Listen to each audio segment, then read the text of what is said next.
السلام علیکم ورحمۃ اللہ وبرکاتہ۔ محترم ناظرین گرامی، آج میں آپ تمام کی خدمت میں شب برات کے تعلق سے چند باتیں پیش کروں گا۔ دارالعلوم دیوبند کا فتویٰ بھی آپ کے سامنے پیش کروں گا کہ اس میں صحیح رہبری کیا ہے، صحیح بات کیا ہے کہ شب برات میں رات جاگنا اور اسی طرح سے عبادتیں کرنا، یہ تمام کی حقیقت کیا ہے۔ اور بہت سارے لوگ غلو کا شکار ہیں کہ کچھ لوگ تو سرے سے انکار ہی کر دیتے ہیں کہ شب برات کچھ بھی نہیں ہے۔ کچھ لوگ تو ایسے ہیں، کچھ لوگ ایسے ہیں کہ باقاعدہ اسے عید بنا لیے ہیں، یعنی کھانا پینا، حلوہ وغیرہ، یہ تمام چیزیں۔ اب ہمیں اس میں صحیح راستہ چننا ہے، صحیح طریقے سے شب برات کو کیسے منائیں اور شریعت کیا کہتی ہے۔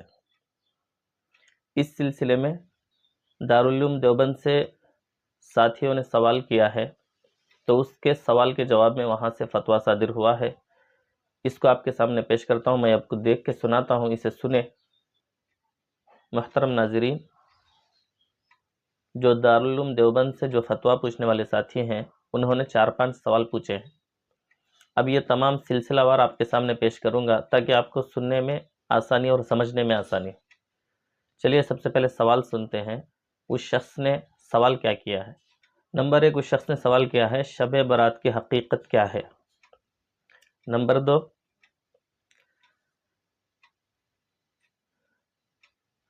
15 شعبان کی رات کی اہمیت کے بارے میں بتائیں۔ نمبر 3،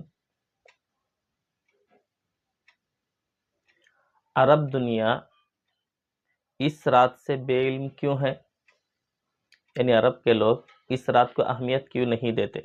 نمبر 4، ہم نے اس مذہبی تہوار کیوں منانا شروع کیا اور یہ کب سے ہے۔ ہم نے اس رات کو مذہبی تہوار بنا لیا ہے اور اسے منانا شروع کر دیا ہے، یہ سب کیا ہے اور کب سے ہے، یہ ایک سوال ہے۔ اور 5واں سوال، کیا قرآن پاک میں اس کا کوئی تذکرہ ہے، کیا کوئی ایسی مستند کتاب ہے جس میں اس رات کے بارے میں کچھ بھی مذکور ہے۔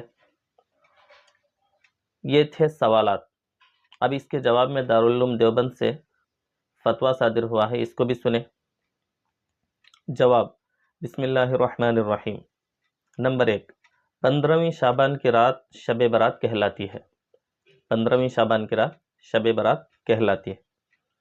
اس رات میں اللہ تعالیٰ اپنے بندوں کو گناہوں سے بری و پاک صاف کرتا ہے، یعنی مغفرت چاہنے والوں کی بے انتہا مغفرت فرماتا ہے،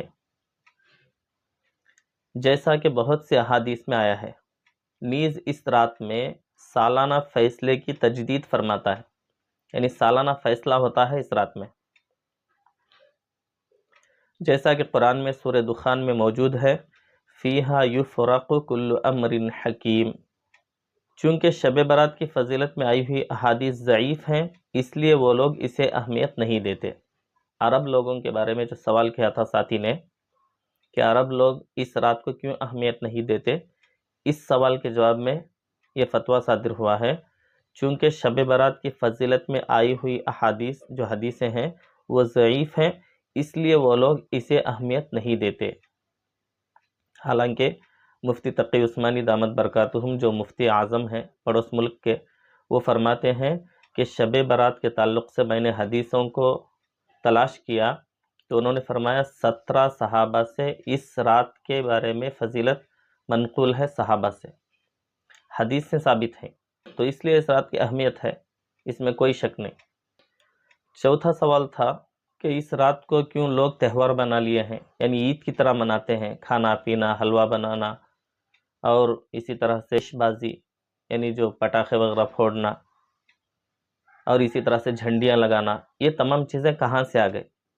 اب اس سلسلے میں انہوں نے جواب دیا ہے کہ شیعہ یہ کہتے ہیں کہ ان کے امام غائب صاحب کی پیدائش کا دن ہے، ان کے جو امام غائب ہیں ان کی پیدائش کا دن ہے، لہٰذا وہ لوگ اس خوشی میں اچھے کھانے، حلوے وغیرہ بناتے ہیں۔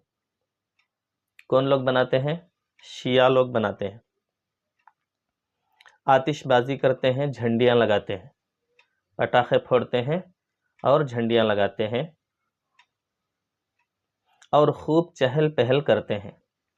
غرض شیعہ اس دن کو تہوار کی طرح مناتے ہیں، انہی کی دیکھا دیکھی ہمارے سنی حضرات بھی اس دن کو تہوار کی طرح مناتے ہیں، یعنی شیعہ لوگوں کی دیکھا دیکھی ہمارے سنی حضرات بھی جو ہیں وہ اس رات کو عید کی طرح مناتے ہیں، حلوے پکاتے ہیں، چہل پہل کرتے ہیں۔ یہ جو کچھ ہو رہا ہے سب شیعوں کی نقالی ہے، یعنی ان کی نقل ہے۔ ہمارے یہاں صرف اتنا ہے، اب رات کو جاگنا صحیح طریقہ کیا ہے؟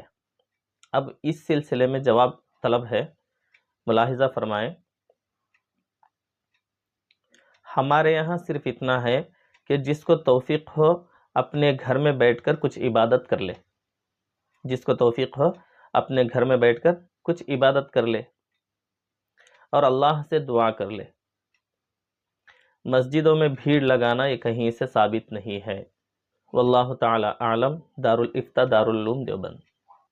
تو محترم حضرات، اب ہمیں اس سے کیا بات پتہ چلی کہ شب برات میں جاگنا تو ہے ہی، اس میں کوئی شک نہیں ہے، اور باقاعدہ 17 صحابہ سے حدیثیں منقول ہیں۔ اب ہمیں اس میں بیچ کا راستہ کیسے اختیار کریں؟ اس کا راستہ یہی ہے کہ رات کو جاگیں۔ اب ہمارے خاص طور سے گھروں میں جاگنے کا حکم دیا جا رہا، گھروں میں نوافل پڑھو، لیکن گھروں میں جاگنے کا رواج نہیں ہے، مسجدوں میں جاگتے ہیں، تو کوئی مسئلہ نہیں، مسجد میں جا رہے ہیں تو وہاں پر بھی نفل نمازیں پڑھنا ہے، اور ہو سکے تو جو بہت ساری فرض نمازیں قضا ہو گئی ہیں ان کو پڑھ لیں قضاء عمری کی نیت سے، اور اسی طرح سے اگر ہو سکے تو قرآن کی تلاوت کر لیں، ذکر و اذکار کر لیں۔ بھیڑ اکٹھی کرنا، راستوں میں چلنا پھرنا، فضول باتوں میں وقت گزارنا، چائے پیتے ہوئے ہوٹلوں میں وہاں بیٹھے یہاں بیٹھے، اس میں وقت گزارنا یہ عقل مندی نہیں ہے۔ اس لیے جو ہے رات کو صحیح طریقے سے جاگے، اور اگر ہو سکے تو اس کے دن اسی رات میں سحری کر کے دوسرے دن کا روزہ رکھیں۔ بس ہمیں اتنا اس کا ثبوت ملتا ہے۔ اور نبی پاک صلی اللہ علیہ وسلم زندگی میں ایک مرتبہ قبرستان کو تشریف لے گئے تھے، اور پوری زندگی میں دوسری مرتبہ تیسری مرتبہ ثابت نہیں ہے۔ تو اس لیے اگر ہو سکے تو جائے، اور اسے ضروری نہ سمجھے کہ جانا ضروری ہے، یہ نہ سمجھیں۔ اگر ہو سکے تو جائیں اور جا کر وہاں بھی ایصال ثواب کریں، اگر نہیں ہو رہا تو یہیں سے بیٹھ کر ایصال ثواب کر لیں۔ بس یہی بیچ کی راہ ہے۔ چلیے، میں سمجھتا ہوں کہ آپ کو بات سمجھ آ گئی ہوگی۔ انشاءاللہ پھر اسی طرح کی دوسری ویڈیو میں انشاءاللہ ملیں گے، اور اس ویڈیو کو زیادہ سے زیادہ لائک کریں، شیئر کریں، تاکہ جو ہمارے دوسرے بھائیوں کو پتہ نہیں ہے کیا صحیح ہے کیا غلط ہے ان کو بھی بات معلوم ہو جائے۔